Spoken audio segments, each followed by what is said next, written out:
Hello newly wed കപ്പിളായിട്ടുള്ള പാറുവിനെയും വിഷ്ണുവിനെയും ഞങ്ങൾ ഇന്ന് വീട്ടിലേക്ക് ലഞ്ചിന് ഇൻവൈറ്റ് ചെയ്തിട്ടുണ്ട്. ന്യൂലി വെഡ് ഒക്കെ അല്ലേ, സോ വീട്ടിൽ വിളിച്ച് ഒരു വിരുന്നൊക്കെ കൊടുക്കാമെന്ന് വിചാരിച്ചു.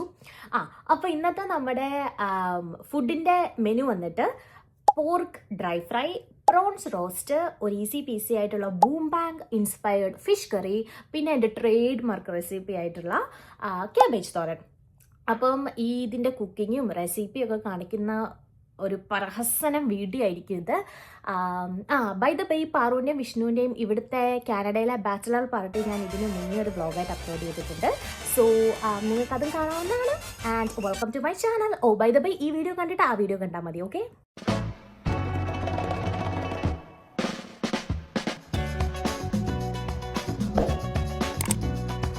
പോർക്ക് റോസ്റ്റിന് വേണ്ട പോർക്കൊന്ന് വേവിച്ചെടുക്കാം. ഇവിടുത്തെ പോർക്ക് എപ്പോഴും ഞാനിങ്ങനെ കുക്കറിൽ വെച്ച് അടിച്ചൊന്നും എടുക്കാറില്ല കേട്ടോ. ജസ്റ്റ് പാനിൽ സ്ലോ കുക്ക് ചെയ്തെടുത്താലും അടച്ചു വെച്ച് സ്ലോ കുക്ക് ചെയ്തെടുത്താലും സാധനം വെന്ത് കിട്ടാറുണ്ട്. ഇതാകുമ്പം പണി വേഗം തീരുമല്ലോ. അപ്പോൾ എന്തായാലും ഒരു കുക്കറിൽ പോർക്ക്, അതിലേക്ക് കുറച്ച് മഞ്ഞൾപ്പൊടി, ഉപ്പ്, കുരുമുളക് പൊടി, കറിവേപ്പില, പച്ചമുളക്, ഒരേലക്കായ, പിന്നെ കുറച്ച് വെള്ളം, ഇത്രയും കൂടെ ചേർത്തിട്ട് നമുക്ക് കുക്കർ അടച്ച് വെച്ചിട്ട് ഒരു 1 or 2 വിസിൽ മാക്സിമം അവിടെ ഇരുന്ന് വേവട്ടെ. ആ സമയം കൊണ്ട് നമുക്ക് ക്യാബേജ് തോരനൊന്ന് റെഡിയാക്കി എടുക്കാം. ഇതിന് മുന്നത്തെ വീഡിയോയിൽ ഞാൻ കാണിച്ചിട്ടുണ്ട് എന്നാണ് എനിക്ക് തോന്നുന്നത്. ഇവിടെ ക്യാബേജ് ഇങ്ങനെ ഷ്രെഡ് ചെയ്ത് കിട്ടും കേട്ടോ. അതായത് ഒരു 98% ക്യാബേജ് ഷ്രെഡ് ചെയ്തതിൽ ഒരു 2% വെള്ളവും ക്യാരറ്റും ഷ്രെഡ് ചെയ്തിട്ടുണ്ടാവും. അപ്പം എണ്ണ ഒഴിച്ച പാനിലേക്ക് ക്യാബേജും ക്യാരറ്റും കൂടെ ഷ്രെഡ് ചെയ്തതിട്ടു, കുറച്ച് ഉപ്പിട്ടു, പിന്നെ പച്ചമുളക്, ചെറിയ ജീരകം, കറിവേപ്പില, ഇത്രയും കൂടെ ഇട്ട് നന്നായിട്ട് ഇളക്കി നമുക്ക് അതും ഒന്ന് മൂടി വെച്ച് വേവിക്കാം. വെള്ളം ഒന്നും വേവിക്കാൻ നേരം ചേർക്കുന്നില്ല. ആ ഒരു ആവിയിൽ തന്നെ സ്ലോ കുക്ക് ചെയ്ത് വരുന്നതായിരിക്കും ആ ഒരു ടേസ്റ്റ്. അതുകൊണ്ട് തന്നെ ഒരു 10 minutes എന്തായാലും എടുക്കും. അപ്പോൾ ആ സമയം കൊണ്ട് നമുക്ക് മീൻ കറിയുടെ പരിപാടി നോക്കാം. ഇതാണ് ഞാൻ പറഞ്ഞ ബൂം ബാങ് മീൻ കറി റെസിപ്പി. പുള്ളി ഈ വട്ടം നാട്ടിൽ പോയപ്പം അവിടെ വെച്ച് ചെയ്ത റെസിപ്പി കണ്ട് ഇൻസ്പയർഡ് ആയിട്ട് ഞാനൊന്ന് ചെയ്ത് നോക്കുകയാണ് കേട്ടോ. അപ്പം ഞാൻ എടുത്തിട്ടുള്ളത് തിലാപ്പിയ ഫിഷാണ്. ഇവിടെ ഫ്രോസൺ ആയിട്ട് ഇങ്ങനെ തിലാപ്പിയ കിട്ടും. അപ്പം ഫ്രഷ് അല്ല, ഫ്രോസൺ ആണ്. ബട്ട് ടേസ്റ്റ് അമേസിങ്, നല്ല ടേസ്റ്റാണ്. ഒരു ഫ്രോസൺ മീനിൻ്റെ ചൊവയൊന്നുമില്ല. അപ്പോൾ ഒരു പാൻ എടുത്ത് എണ്ണ ഒഴിച്ച് രണ്ട് സൈഡും, അതായത് മീനിൻ്റെ രണ്ട് സൈഡും നമുക്കൊന്ന് തിരിച്ചു മറിച്ചിട്ട് കുക്ക് ചെയ്തെടുക്കാം.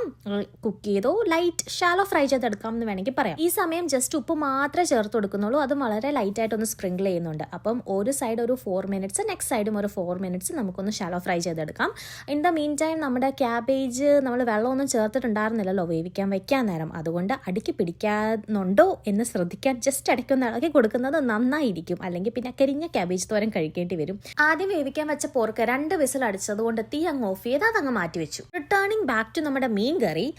മീനൊക്കെ ലൈറ്റായിട്ടൊന്ന് ഫ്രൈ ആയി വന്നിട്ടുണ്ട്. ഇനി ആ മീനൊക്കെ നമുക്ക് സൈഡിലേക്ക് ആക്കി വെച്ചിട്ട് അതിലേക്ക് 1 സ്പൂൺ ബട്ടർ ആഡ് ചെയ്ത് കൊടുത്തിട്ട് അരിഞ്ഞു വെച്ച 2-3-4 വെളുത്തുള്ളി അതിലിട്ട് ജസ്റ്റ് ഒന്ന് ഫ്രൈ ചെയ്തെടുക്കാം. ഇഞ്ചി, പച്ചമുളക്, ആവക യാതൊരു സാധനങ്ങളും നമ്മളിവിടെ ചേർക്കുന്നില്ല. ഓൾസോ മഞ്ഞൾപ്പൊടി, മുളക് പൊടി, ഇതൊന്നും നമ്മൾ ചേർക്കുന്നില്ല. ആകെ നമ്മൾ ചേർക്കുന്നത് ഈ ഈസ്റ്റേണിൻ്റെ ഫിഷ് മസാലയാണ്. ഈസ്റ്റേണിൻ്റെ പരസ്യമല്ല, അല്ലെങ്കിലും 200 വ്യൂസ് പോലും തികച്ചു കിട്ടാത്ത എനിക്ക് ഈസ്റ്റേൺ പരസ്യം തരേണ്ട കാര്യമില്ല എന്ന് നിങ്ങൾക്ക് ഇതോടുക്കനെ മനസ്സിലായി കാണുമായിരിക്കുമല്ലോ.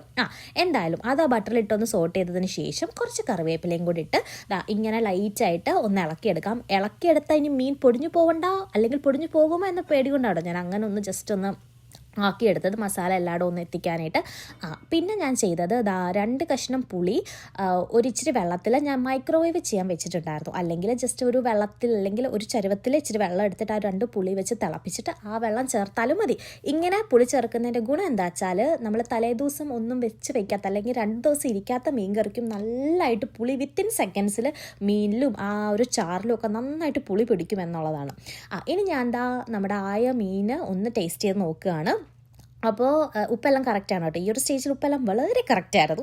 ഇനി ഞാൻ ചേർക്കാൻ പോകുന്നത് കോക്കനട്ട് മിൽക്കാണ്. ഇവിടെ ടിന്നിൽ കോക്കനട്ട് മിൽക്ക് കിട്ടുന്നത് കൊണ്ട് എനിക്ക് ഭയങ്കര ഈസിയാണ്. സോ ജസ്റ്റ് പൊട്ടിക്കുക, അതിലേക്ക് ഒഴിച്ചു കൊടുക്കുക. ഫുൾ ഒഴിച്ചു കൊടുത്തിട്ടില്ല, ഒരു 1/4 ടീസ്പൂൺ 1/4 ടിൻ മാത്രമേ ഞാൻ ഒഴിച്ചിട്ടുള്ളൂ. പിന്നെ ഞാൻ ടേസ്റ്റ് നോക്കിയപ്പം ഉപ്പ് ഒരു ലേശം കുറവായിരുന്നു. സ്വാഭാവികം, തേങ്ങാപ്പാൽ ചേർക്കുമ്പോൾ ഉപ്പ് കുറയുമല്ലോ. അപ്പം ഞാൻ കുറച്ചധികം ഉപ്പ് കുറച്ചും കൂടി ചേർത്ത് കൊടുത്തിട്ടുണ്ട് ആവശ്യത്തിന്. പിന്നെ ഞാൻ കോട്ടയത്ത് നിന്നാണ് കേട്ടോ. അതുകൊണ്ട് തന്നെ ഞങ്ങൾക്ക് ഈ തേങ്ങാപ്പാൽ ഒഴിച്ചതും തേങ്ങ അരച്ചതുമായിട്ടുള്ള മീൻ കറി വളരെ കുറവാണ് ഞങ്ങളുടെ അങ്ങോട്ടേക്ക്. കൂടുതലും മുളക് ചാറാണ് നമ്മൾ നമ്മൾ ഉണ്ടാക്കാറ് വീട്ടിലൊക്കെ. ബാക്ക്ഗ്രൗണ്ട് മൈൻഡ് ചെയ്യണം കേട്ടോ, ഫുള്ള് മെസ്സാണ്. ബിക്കോസ് നമ്മുടെ അറ്റ് എ ടൈം ഒരു 3-4 ഡിഷ് നമ്മൾ ഒരുമിച്ച് പ്രിപ്പയർ ചെയ്തുകൊണ്ടിരിക്കുകയല്ലേ. അപ്പം എല്ലാത്തിനും ഏകദേശം കുറേ സാധനങ്ങളൊക്കെ വേണ്ടതുകൊണ്ട് കുറേയൊന്നും ഞാൻ എടുത്ത് വെച്ചിട്ടില്ല, ഉപയോഗം കഴിഞ്ഞെങ്കിലും. അപ്പം ഇനി കേട്ടോ ഇതൊക്കെ ഇനി വൃത്തിയാക്കണം. അപ്പം നമുക്ക് ഈ മീൻ കറി ഒന്ന് ടേസ്റ്റ് നോക്കാം.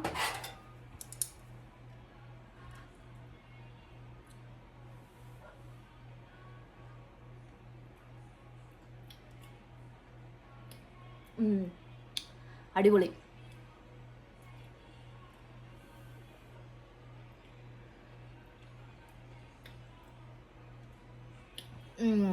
അടിപൊളി എന്നുവെച്ചാൽ ലാസ്റ്റ് മിനിറ്റ് നിങ്ങൾക്ക് ഒരു മീൻകറി ഉണ്ടാക്കണം എന്നൊക്കെ ഉണ്ടെങ്കിൽ ഈ പറയുന്ന പോലെ ഒരു ഇച്ചിരി പുളി ഒന്ന് തിളപ്പിച്ച്, മൈക്രോവേവ് ഇല്ലെങ്കിൽ ജസ്റ്റ് ഒരു പാത്രത്തിൽ പുളിയും ഉപ്പും വെള്ളവും കൂടെ നന്നായിട്ട് തിളപ്പിച്ചിട്ട് അത് ചേർത്താൽ മതി. കറിക്ക് നല്ല പുളി കിട്ടും. അതായത് ഒരു പുളിയാണ് യൂഷ്വലി നിങ്ങൾ ഇടുന്നെങ്കിൽ പകരം 2 പുളി ഇടുക. എന്നിട്ട് കറി ആകുമ്പം പുളി ഒരു ഇച്ചിരി കൂടി നിൽക്കുന്നുണ്ടെങ്കിൽ പുളി എടുത്ത് മാറ്റിയാൽ മതി. ഇപ്പം എൻ്റെ കറിക്ക് പുളി ഓക്കെയാണ്. എനിക്ക് തോന്നുന്നു ഞാൻ കുറച്ച് നേരം കൂടെ നോക്കും ഫ്രിഡ്ജിൽ കയറ്റുന്നതിന്. ഫ്രിഡ്ജിൽ വെക്കേണ്ട ആവശ്യമില്ല സത്യം പറഞ്ഞാൽ, ഇവിടെ തണുപ്പായതുകൊണ്ട് ചീത്തയാവില്ല. സോ നാളെ രാവിലെ എണീറ്റ് നോക്കിയിട്ട്, ഐ മീൻ കുറച്ച് എൻ്റെ പരിപാടിയൊക്കെ കഴിഞ്ഞ് കഴിയുമ്പോൾ ഞാൻ ഈ കറി ഒന്നും കൂടെ ടേസ്റ്റ് ചെയ്ത് നോക്കും. അപ്പോഴും പുളി കൂടുതലാണെന്നുണ്ടെങ്കിൽ ഞാനൊരു പുളി എടുത്തങ്ങ് മാറ്റും, അല്ലെങ്കിൽ ചിലപ്പോൾ 2 പുളി മാറ്റും കേട്ടോ. അപ്പോൾ depends on how curry turns out in the meantime. Ya അപ്പോൾ എനിക്ക് തോന്നുന്നു നമ്മുടെ പോർക്ക് റെഡി ആയിട്ടുണ്ടെന്ന്. സോ പോർക്ക് നോക്കാം. പോർക്കിൻ്റെ ഞാൻ ആകെ 2 വിസിലൊക്കെ ഏൽപ്പിച്ചത് കേട്ടോ പോർക്കിന്. അപ്പം അതിൻ്റെ മറ്റേ ആവിയൊക്കെ പോയിട്ട് എനിക്കൊന്ന് വിസിൽ മാറ്റാൻ റെഡി ആയിട്ട് ഇരിപ്പുണ്ട്. Pork is also very simple. നമ്മൾ ഇഞ്ചി പോർക്കിൽ ഞാൻ ജിഞ്ചർ ഗാർലിക് ഒന്നും ഇടാത്തൊരു പോർക്ക് ഡ്രൈ ഫ്രൈ ആണ് കാണിക്കാൻ പോകുന്നത്. എൻ്റെ റെസിപ്പീസ് എല്ലാം ഭയങ്കര ഡിഫറെൻ്റ് ആണ് ഗൈസ്. നിങ്ങൾക്ക് എത്രത്തോളം ഇഷ്ടപ്പെടും എന്ന് എനിക്കറിയാം. ഐ മീൻ ടേസ്റ്റ് ഉണ്ട്, ടേസ്റ്റ് വൈസ് അടിപൊളിയാണ്.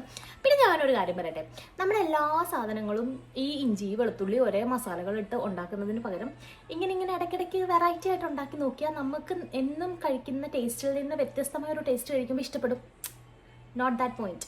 പിന്നെ എൻ്റെ ഈ മീൻകറി റെസിപ്പി ആക്ച്വലി ബൂംബാങ്ങിൻ്റെ കണ്ട് ഞാൻ ഇൻസ്പയർഡ് ആയിട്ട് ഉണ്ടാക്കിയതാണ് കേട്ടോ. അടിപൊളി. പുള്ളിയുടെ റെസിപ്പീസ് എല്ലാം ഒരേ പൊളി. ഭയങ്കര മിനിമൽ ടൈം മതി പുള്ളിക്ക് കുക്കിംഗ്. ഐ മീൻ യൂഷ്വലി ഒരു മീൻകറി ഉണ്ടാക്കൽ ഈസ് കൈൻഡ് ഓഫ് ഒരു 20 മിനിറ്റ്സ് ഒക്കെ പോക്കാണ്. ബട്ട് പുള്ളിയുടെ റെസിപ്പീസ് ഭയങ്കര സിമ്പിളാണ് but delicious. So thank you boom back. You guys, ഒരു അബദ്ധം പറ്റി. ആക്ച്വലി ഞാൻ ട്രൈപോഡ് എൻ്റെ മീൻകറിയിൽ നിന്ന് മാറ്റി തോരനിലേക്ക് ഫോക്കസ് ചെയ്ത് വെച്ചു. പക്ഷേ ഞാൻ ആ ഒരു മാറ്റം വരുത്തിയപ്പം ഞാൻ ഈ തേങ്ങയും ബാക്കി സാധനങ്ങളൊക്കെ ആഡ് ചെയ്യുന്ന സമയത്ത് ക്യാമറ ഓൺ ചെയ്യാൻ മറന്നുപോയി. ഐ മീൻ റെക്കോർഡ് ചെയ്യാൻ മറന്നുപോയി. ആകെ മിസ് ചെയ്ത് പോയത് എന്ന് പറഞ്ഞാൽ നമ്മുടെ വെന്ത് വന്ന ആ ഒരു തോരൻ ഉണ്ടല്ലോ, അപ്പം അതിലേക്ക് ഞാൻ തേങ്ങയും മഞ്ഞപ്പൊടിയും ഒരു നുള്ള് മുളക് പൊടിയും കൂടെ ചേർത്തു, ഇളക്കി. എന്നിട്ട് ആ ഒരു എന്താ പറയുക തോരൻ മറ്റേ നമ്മൾ തുറക്കുമ്പോൾ ഓൾറെഡി ഒരു ഫുൾ ആവി നിറഞ്ഞൊരു ഇച്ചിരി വെള്ളമയത്തിലായിരിക്കുമല്ലോ ഇരിക്കുന്നത്. അപ്പം അതൊന്ന് പോയി കിട്ടാനായിട്ട് ഒരു 5 മിനിറ്റും കൂടെ, 5 മിനിറ്റ് ഒന്നുമില്ല, ഒരു 2 മിനിറ്റ് നന്നായിട്ട് ഹൈ ഫ്ലെയിം അല്ല ഒരു മീഡിയം ഫ്ലെയിമിലിട്ട് നന്നായിട്ട് ഒന്ന് ആ വെള്ളമൊക്കെ മാറി അത് നല്ല ഒന്ന് ഡ്രൈ ആക്കി എടുത്തു. അപ്പോൾ അത്രേ ഉള്ളൂ, നമ്മുടെ തോരൻ റെഡി ആയിട്ടുണ്ട്. ഇനി പോർക്ക് റോസ്റ്റിൻ്റെ റെസിപ്പി കാണിച്ചു തരാം. ഒരു പാൻ എടുത്ത് അതിലേക്ക് കുറച്ച് എണ്ണ ഒഴിച്ച് നമ്മൾ നേരത്തെ വേവിച്ച് വെച്ച പോർക്കില്ലേ, യെസ്, അതിലേക്ക് അതായത് ആ പാനിലേക്ക് ചേർത്ത് കൊടുക്കാം. ഈ പോർക്കിൽ നിന്ന് നന്നായിട്ട് വെള്ളം ഇറങ്ങിയിട്ടുണ്ട് കേട്ടോ. ആ ഒരു സ്റ്റോക്ക് ഇനിയിപ്പോൾ നല്ല ഹൈ ഫ്ലെയിമിൽ വെച്ചിട്ട് ഒന്ന് വറ്റിച്ചെടുക്കാം. അപ്പം അതൊന്ന് വറ്റി വരുമ്പോഴത്തേനും തന്നെ പോർക്കിൽ നിന്ന് അത്യാവശ്യം അതിൻ്റെ ഫാറ്റ് നമുക്കിങ്ങനെ തെളിഞ്ഞു വരും, അതായത് എണ്ണ തെളിയണ പോലെ തെളിഞ്ഞു വരും. അപ്പോൾ അതിലേക്ക് കുറച്ച് മഞ്ഞൾപ്പൊടി, മുളക് പൊടി, മല്ലിപ്പൊടി, ഇത് ഇത്രയും കൂടെ ചേർത്ത് കൊടുക്കാം. ഇതിൽ മല്ലിപ്പൊടിയാണ് കൂടുതൽ ചേർത്തിട്ടുള്ളത്. മുളക് പൊടി ആകെ 1 സ്പൂൺ മറ്റോ ചേർത്തിട്ടുള്ളൂ. ഇതെല്ലാം കൂടെ കൂട്ടി ഒന്ന് മിക്സ് ചെയ്ത് കഴിയുമ്പോഴത്തേനും ഞാൻ വീണ്ടും ഈസ്റ്റേണിൻ്റെ മീറ്റ് മസാലയാണ് ചേർത്ത് കൊടുക്കുന്നത്. എഗെയിൻ ഈസ്റ്റേണിൻ്റെ പരസ്യമല്ല, ഡിസ്ക്ലെയിമർ. ഓക്കെ. അപ്പോൾ ഇനി ഇതെല്ലാം കൂടെ ചേർത്ത് ഒന്നും കൂടെ ഒന്ന് റോസ്റ്റാക്കി എടുക്കാം. നെക്സ്റ്റ് ചേർത്ത് കൊടുക്കുന്നത് ഈ തേങ്ങാക്കൊത്താണ്. ഇവിടെ കടകളിൽ ഇതിങ്ങനെ വാങ്ങാൻ കിട്ടും കേട്ടോ. അതുകൊണ്ട് തന്നെ സത്യം പറഞ്ഞാൽ ഇവിടെ കുക്കിംഗ് ഒരു പരിധി വരെ എളുപ്പമാണെന്ന് തന്നെ പറയാം.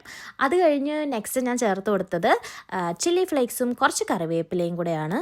ഇപ്പോൾ കണ്ടില്ലേ, ആ ഒരു പോർക്കിൽ നിന്ന് ഇറങ്ങുന്ന ഒരു ഫാറ്റ് നന്നായിട്ട് നിങ്ങൾക്ക് കാണാം. ഇനി ഞാൻ ചേർത്ത് കൊടുക്കുന്നത് നമ്മുടെ അരിഞ്ഞു വെച്ചിട്ടുള്ള സവോള. ഈ ഒരു സ്റ്റേജിലാണ് അവിടെ ഞാൻ സവോള ചേർക്കുന്നത്. ഇതിന് മുന്നേ ഞാൻ ചേർത്തതേ ഇല്ല. അപ്പോൾ അതിൻ്റെ മേലെ കുറച്ച് കുരുമുളകും കൂടെ ഇട്ടിട്ട് ഇനി ഇത് നന്നായിട്ട് കിടന്ന് റോസ്റ്റായി വരട്ടെ. ഈ കാണുന്ന ഫാറ്റൊക്കെ ഈ ഒരു ഹൈ ഫ്ലെയിമിൽ റെഡിയായി വന്നോളും കേട്ടോ. അപ്പോൾ ഈ ഒരു ഫാറ്റ് എല്ലാം ഉരുകി കഴിയുമ്പം അല്ലെങ്കിൽ ഈ ഒരു ഫാറ്റിൽ നമ്മുടെ പോർക്ക് അത്യാവശ്യം നന്നായിട്ട് ഡ്രൈ ആയി കിട്ടിക്കോളും. ഇനിയിപ്പോൾ ഇതിലേക്ക് ഞാൻ ഒരു പച്ചമുളകും കൂടെ ജസ്റ്റ് ഒരു ഭംഗിക്ക് ചേർക്കുന്നുണ്ട്. പക്ഷെ കുറച്ച് കഴിഞ്ഞാൽ ഈ പച്ചമുളകൊന്നും കാണാൻ ഇതിൽ കിട്ടത്തില്ല, അത് വേറെ കാര്യം. അപ്പോൾ എന്തായാലും ഇനിയിപ്പോൾ നിങ്ങൾ സ്ക്രീനിൽ കാണാൻ പോണത് ഈ പോർക്കിൻ്റെ പല പല പല പല സ്റ്റേജസ് ആണ് കേട്ടോ. ആ സ്റ്റേജിൽ നിന്ന് ഈ സ്റ്റേജായി, ഈ സ്റ്റേജിൽ നിന്ന് ഈ സ്റ്റേജായി. യെസ്, അപ്പം നമ്മൾ ഫൈനലി നമ്മുടെ പോർക്ക് റെഡിയായി. Good morning guys. അപ്പോൾ ഞാൻ ഇവിടെ രാവിലെ എണീറ്റപ്പോഴത്തേനും ഒരാൾ പ്രോൺസ് റോസ്റ്റൊക്കെ ഉണ്ടാക്കി സെറ്റാക്കി വെച്ചിട്ടുണ്ടായിരുന്നു. പ്രോൺസ് റോസ്റ്റ് അഗ്ഗിലായിരുന്നു കേട്ടോ ചെയ്യാമെന്ന് പറഞ്ഞിട്ടുണ്ടായിരുന്നത്. സോ അതാണ് ഞാൻ ഇന്നലെ അത് ഉണ്ടാക്കാതിരുന്നത്. പക്ഷേ രാവിലെ എണീറ്റ് ഞാനോ ഓക്കെ അതിൻ്റെ വീഡിയോയും കൂടി എടുക്കാമെന്നൊക്കെ പറഞ്ഞ് വന്നപ്പോഴത്തേനും ഞാൻ നോക്കിയപ്പോൾ രാവിലെ ഇവിടെ ഒരാൾ സെറ്റാണ്, റെഡിയാണ്. ഞാൻ കാണിച്ചു തരാം. പോർക്ക് നമ്മുടെ ഷ്രിമ്പ് റോസ്റ്റ് ഇവിടെ സെറ്റായി. രാവിലെ 10:45 ഉള്ളൂ. നമുക്ക് റെസിപ്പി ചോദിച്ചു നോക്കാം. സിയസു, റെസിപ്പി ഒന്ന് പറയോ? ഇതിന് പ്രത്യേകിച്ച് റെസിപ്പി ഒന്നുമില്ല. ഞാൻ ആദ്യം ഷ്രിമ്പ് വെറുതെ കുറച്ച് ഉപ്പും മുളക് പൊടിയും മഞ്ഞൾപ്പൊടിയും ജിഞ്ചർ ഗാർലിക് പേസ്റ്റ് ഇട്ടിട്ട് ഒന്ന് എണ്ണയിലിട്ട് ഫ്രൈ ചെയ്തു. ആ സെയിം എണ്ണയിൽ തന്നെ കുറച്ച് കഴിഞ്ഞതിന് ശേഷം സവോളയും വേപ്പിലയും കുറച്ച് തക്കാളിയും പിന്നെ സെയിം ജിഞ്ചർ ഗാർലിക് പേസ്റ്റ് ഇട്ടിട്ട് വീണ്ടും ഒന്ന് സോർട്ട് ചെയ്തു. എന്നിട്ട് അത് ഏകദേശം ഒക്കെ ഒന്ന് ആയി കഴിയുമ്പോൾ കുറച്ച് വെള്ളം ഒഴിച്ചിട്ട് അടച്ചു വെച്ചു. അതിന് ബിറ്റ്വീൻ ഉപ്പൊക്കെ ഇട്ടോ. എന്നിട്ട് അത് ഏകദേശം ആയി കഴിഞ്ഞിട്ട് വീണ്ടും ആ ഷ്രിമ്പ് അതിലേക്ക് ഇടും, എന്നിട്ട് മിക്സ് ചെയ്യും. എന്നിട്ട് എന്തെങ്കിലും കുറവുണ്ടെങ്കിൽ നോക്കും. പിന്നെ വേപ്പില്ല 2 പ്രാവശ്യം ഇട്ടു. ആദ്യം തുടക്കത്തിൽ കുറച്ചിട്ടു, പിന്നെ ബിറ്റ്വീൻ വീണ്ടും ഇട്ടു. അത്രേ ഉള്ളൂ, സിമ്പിൾ. ലാസ്റ്റ് ചക്ക ഒന്ന് ടേസ്റ്റ് ചെയ്ത് നോക്കും. നോക്കിക്കോ, എവിടെ സ്പൂണോ അത് കൈ വെച്ച് നോക്കാം. കൈ കൊള്ളില്ല, കൈ കൊള്ളില്ല.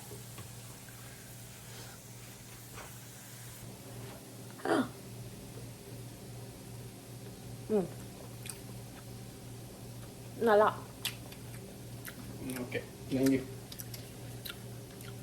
നല്ല അടിപൊളിയാ, സൂപ്പർ.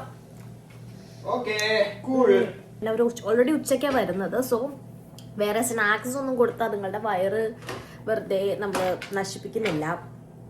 ജസ്റ്റ് നാരങ്ങ വെള്ളം കൊടുക്കുന്നു, അപ്പം തന്നെ ചോറ് വിളമ്പുന്നു. അതാണ് ഞങ്ങളുടെ പ്ലാൻ. പിന്നെ ഐസ്ക്രീം ഉണ്ട്. അങ്ങനെ അവർ വന്നു. ഫുഡൊക്കെ എല്ലാവർക്കും ഭയങ്കര ഇഷ്ടപ്പെട്ടു. എൻ്റെ വീഡിയോ നിങ്ങൾക്ക് ഇഷ്ടപ്പെട്ടു എന്ന് വിചാരിക്കുന്നു. അപ്പം അത്രയേ ഉള്ളൂ. I will see you in my next video. Thank U.